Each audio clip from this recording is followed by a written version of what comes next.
Mamata Banerjee booth লুট করার পরিকল্পনা করছে বললেন অর্জুন সিং। जितने भी सरकारी वैकेंसियां हैं, स्कूल हो, पुलिस हो, जितने भी सरकारी जगह है सभी को भर्ती किया जाएगा और 45 दिन के अंदर सिविल पे कमीशन लागू होगा।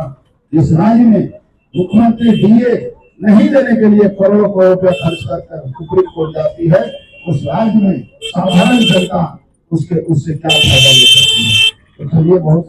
ভারতীয় জনতা পার্টির প্রতিষ্ঠা দিবস উপলক্ষে সোমবার কাকিনাড়া বাজারে নির্বাচনী কার্যালয়ে দলীয় পতাকা উত্তোলন করে নোয়াপাড়া কেন্দ্রের বিজেপি প্রার্থী অর্জুন সিং। এদিন তিনি বলেন, মানুষের ওপর তৃণমূলের ভরসা নেই, তাই মমতা ব্যানার্জি বুথ লুট করার পরিকল্পনা করছে। প্রাক্তন সাংসদ তথা নোয়াপাড়া কেন্দ্রের বিজেপি প্রার্থী আরও বলেন, কেন্দ্রীয় বাহিনীকে নাকি আনা হয়েছে বুথ লুট করার জন্য।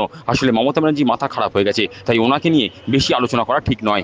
তৃণমূল কংগ্রেস গুন্ডামি ছাড়া, লুট ছাড়া, এক্সটর্শন ছাড়া কিছু ভাবে না।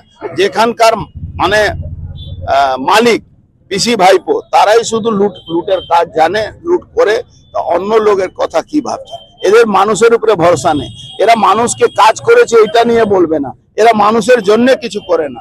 এরা শুধু কিভাবে ভোট দখল করতে হবে, কিভাবে ভোট লুট করতে হবে এই পরিকল্পনা করছে।